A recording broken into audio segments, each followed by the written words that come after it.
रात के लगभग 12 बजे होंगे। पहाड़ों के बीच बसे छोटे से गांव कालीघाट में लोग सूरज ढलते ही घरों में घुस जाते थे। वजह थी गांव के एक कोने में स्थित पुरानी टूटी हुई हवेली। लोग कहते थे कि वहां रात में एक पीली सी रोशनी जलती है, लेकिन बिना दीपक, बिना बिजली।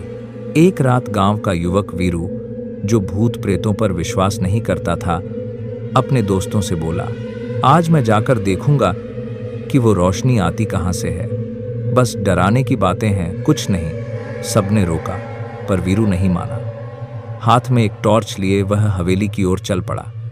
जैसे जैसे वह नजदीक जा रहा था, हवा भारी होती जा रही थी और अजीब सा सन्नाटा फैलने लगा। हवेली के पास पहुंचकर उसने देखा, दीवारों से प्लास्टर झड़ चुका था, खिड़कियां टूटी थीं और अंधेरे में बस हवाओं की हू सुनाई दे रही थी। तभी उसकी टॉर्च अपने आप बंद हो गई।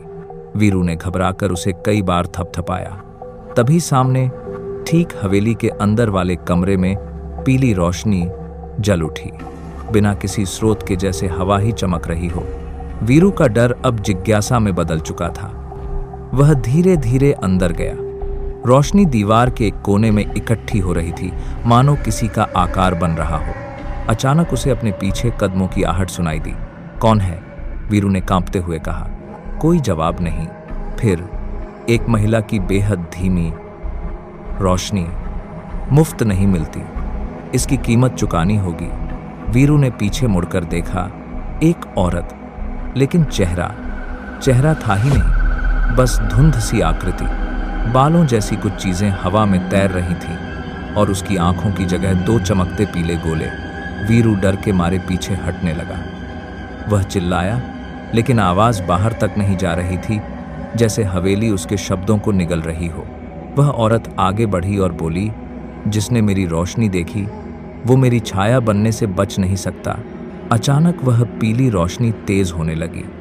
वीरू ने दरवाजे की ओर भागने की कोशिश की, पर उसके पैर भारी पड़ गए, जैसे किसी ने पकड़ लिया हो।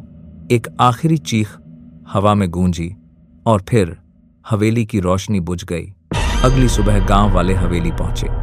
वीरू कहीं नहीं मिला, सिर्फ दीवार पर एक नई छाया उभर आई थी, मानो कोई आदमी हमेशा के लिए दीवार में कैद हो गया हो।